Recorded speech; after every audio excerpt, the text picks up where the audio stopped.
我以前起草的律师函也都是一字未改。怎么了这是又？程序可能是受你影响吧。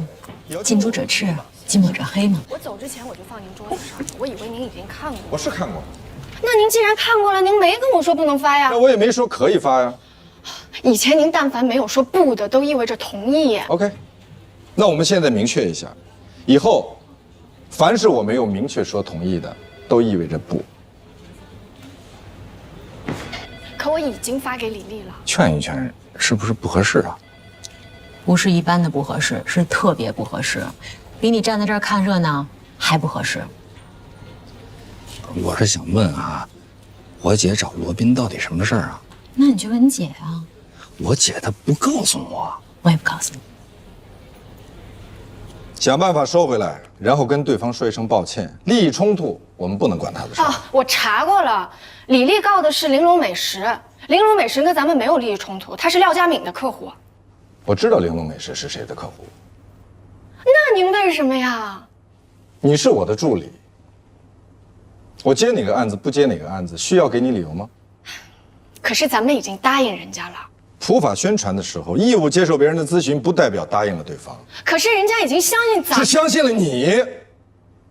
你不代表咱们，也不代表律所。现在就去跟李丽说清楚，你只是提供了一次义务咨询，你是助理，你是实习人员。按照律协规定，律师事务所及实习指导律师不得指使或者放任实习人员有如下行为：一、独自承办律师业务；二、以律师名义在委托代理协议或法律顾问协议上签字，对外签发法律文书。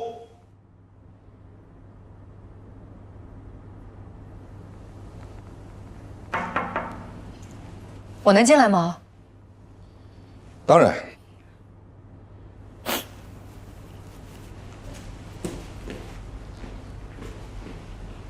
怎么了？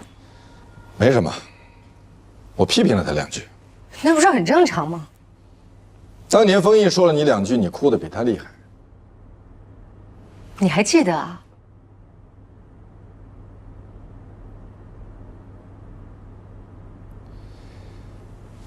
坐。找我什么事儿？信托，你别外传。那我不看了。我不是不相信你，我是不想让别人看到。我所有的文件，丽娜都会经手。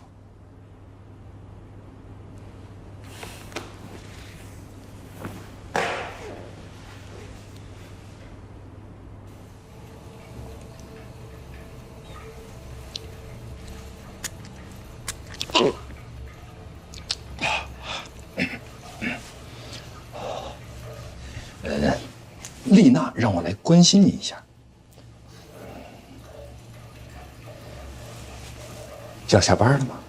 不加班的年轻人是没有前途的。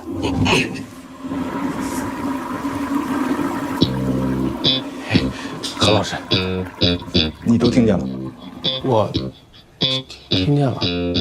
你都听见什么了？哦，不加班的年轻人是没有前途的。老师，我今天打算加班来着。很好。他只有一个女儿，老婆呢，他不太放心，觉得他走了以后，他老婆拿着这么大一笔遗产，肯定会改嫁。当然了，再嫁他肯定也管不着，但是带着他的遗产嫁给别人，还给别人养孩子，这点他接受不了。他女儿一向娇生惯养，也没什么社会经验，不可能管理这么大一个企业。他生怕他走了之后，女儿被人骗得倾家荡产，所以我给他设定了一个家族信托方案，严格设定任何一个受益人获取收益和动用本金的条件。他女儿30岁之前不能动用本金，他的遗孀每个月可以领取生活费，但如果改嫁了就没有了。你在听吗？我在听。你说。鉴于他的身体状况，所以我们要尽快进行信托财产尽职调查。你应该去找何塞。为什么？何塞在这方面非常擅长，而且所有的实习生助理都归他差遣。你需要的是一个团队，除了制作信托方案，还要起草信托合同，参与遴选受托人、中介，后续参与财产监管。这么说，你是委婉的拒绝我了？我最近手头上的案子确实有点多。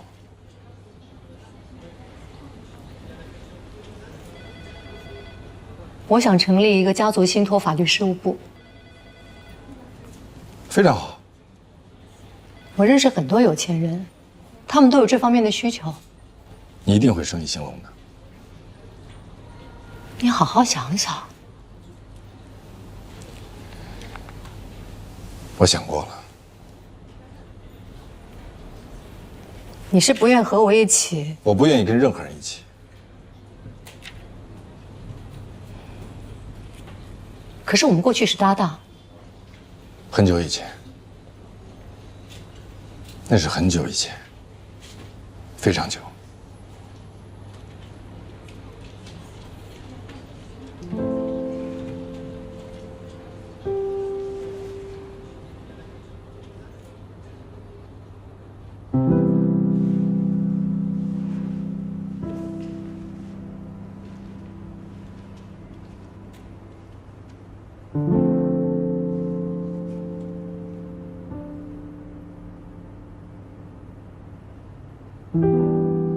我时常怀念过去，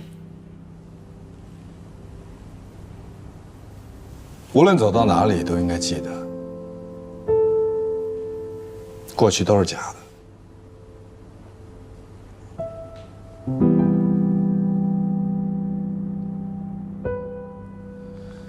百年孤独，我喜欢这本书，我是因为这句话喜欢这本书。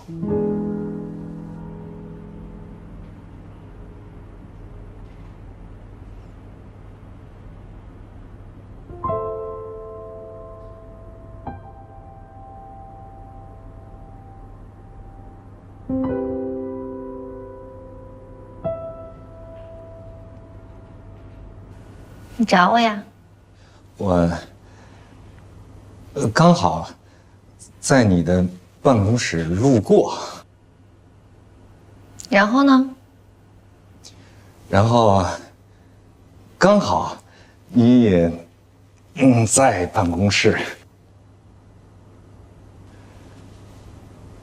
我刚好看了你一眼，刚好你也看了我一眼，我们刚好彼此都看了对方一眼，也没有早一秒，也没有晚一秒。好巧，好巧，一切都是刚刚好。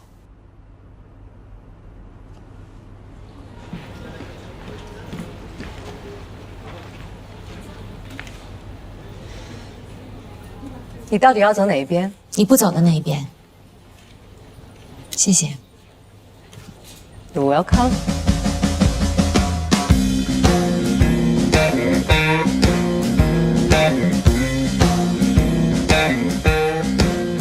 你是要下班吗？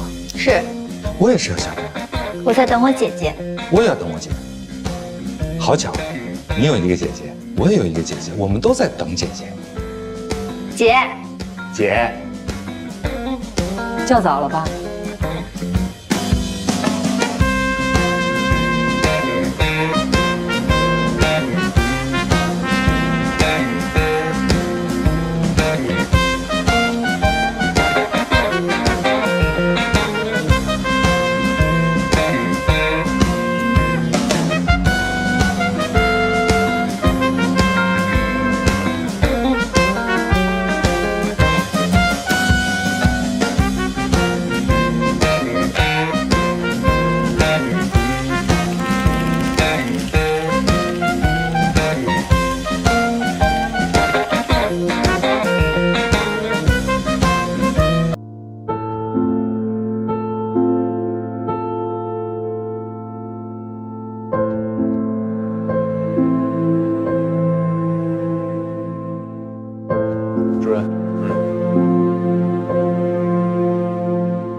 你真的辞职了？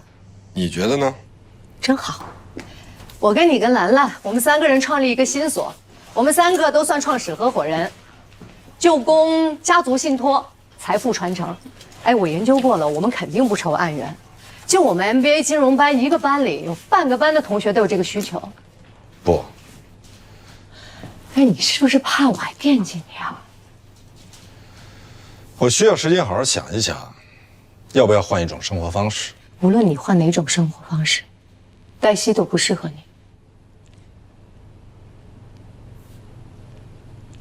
恕我直言啊，李丽的事情你非常不职业。那职业该怎么做？工作就是工作，客户就是客户。你可以不喜欢你的客户，但你没必要让他们知道，正常交往就好了。就工作而言，我可以为诈骗犯在法庭上辩护，但是在生活上，我没有办法跟一个不诚实的人交往。那黛西同学诚实吗？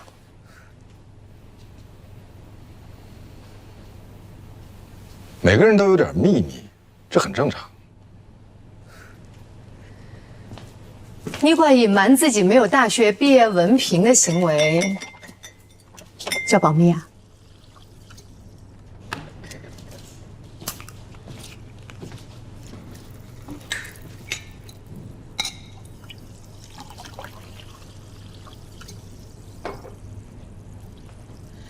说实话，现在我想要了解一个人的信息并不困难。他没有对我隐瞒，这事我从一开始就知道，是我跟他说不要告诉别人。为什么呢？人总是存在偏见和歧视，何必好端端的递过去一个把柄，在别人需要的时候攻击自己呢？哎，你把隐瞒学历这件事情说得这么清新脱俗，让我都差点以为不是隐瞒学历的人有错，而是我们这种凡夫俗子太看重学历了有错。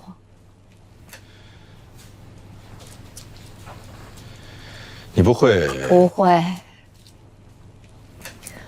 兰兰都不知道，我跟谁都没说。谢谢。不客气。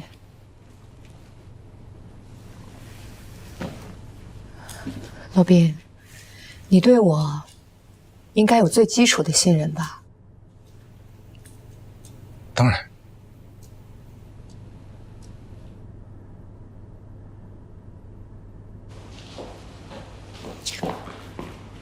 主任，您找我啊？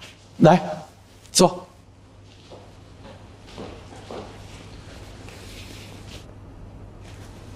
罗宾他几天没来律所了3天。哦，3天。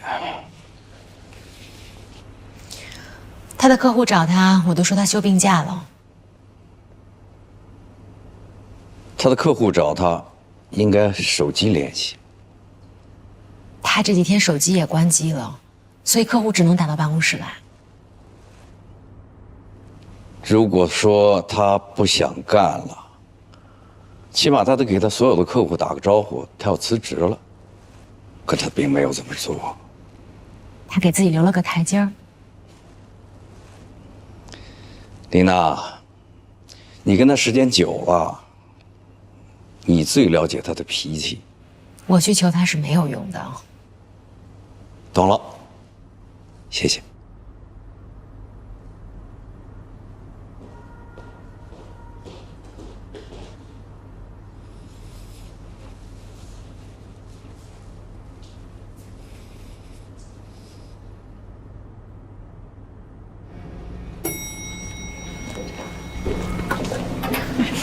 我觉得对不起啊，这也太熟门熟路了吧？我觉得这是冤家路窄。黛西她接了一个案子，告的就是麦飞他们的客户，这不是经常的事儿吗？全景跟龙科不一直都是相爱相杀吗？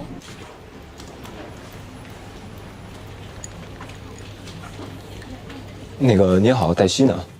哦，他没来。罗律在吗？罗宾啊，他已经好几天没来了啊，休假了。谢谢。我还是想要跟您商量一下，我先接个电话啊。喂，李丽要求索赔20万，她是在碰瓷儿吗？啊？我现在跟他在一起呢，我不知道啊，什么情况啊？那正好，你就告诉他，我们的客户本打算想让步的，但是他现在这么得寸进尺，那直接等着法院判吧。还有，我劝你别管他的事儿了，省得给自己添麻烦。哎，还有，他跟没跟你说过他的案子走过劳动仲裁啊？然后直接被仲裁委驳回了。你说什么？仲裁？我上电梯先不跟你说了。什么时候在什么地方？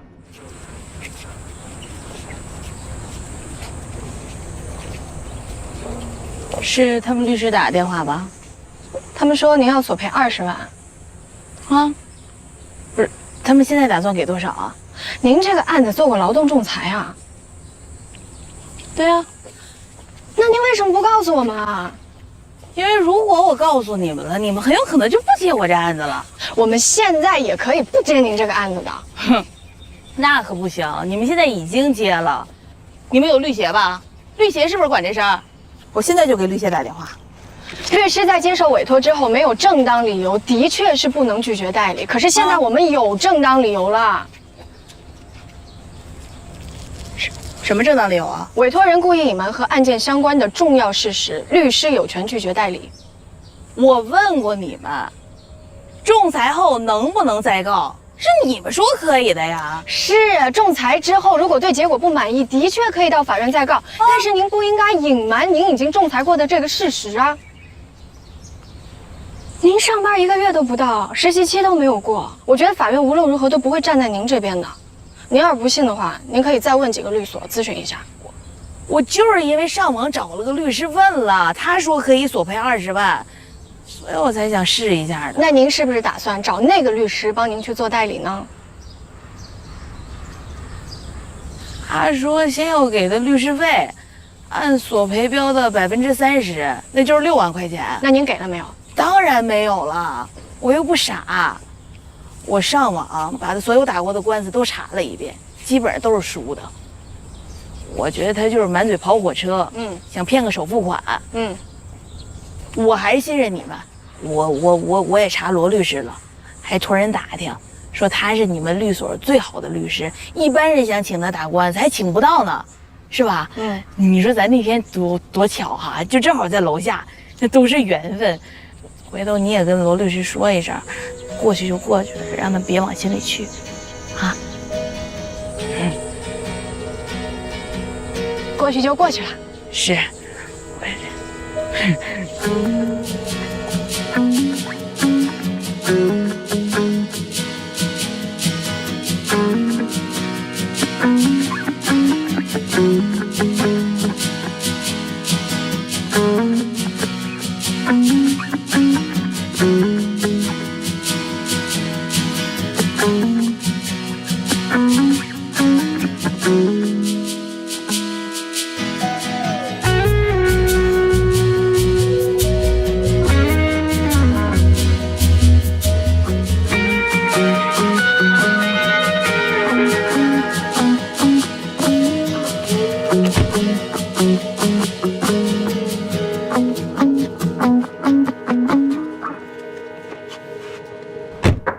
谁？外卖。有什么高兴的事吗？有啊，封印让我来找你，找我干什么？你猜？让我把所有的客户都移交给你。你为什么就不猜封印让我过来请你回去呢？你说有高兴的事儿，我回律所对你来说是灾难。讨不讨厌呀你？一直这么讨厌。别废话，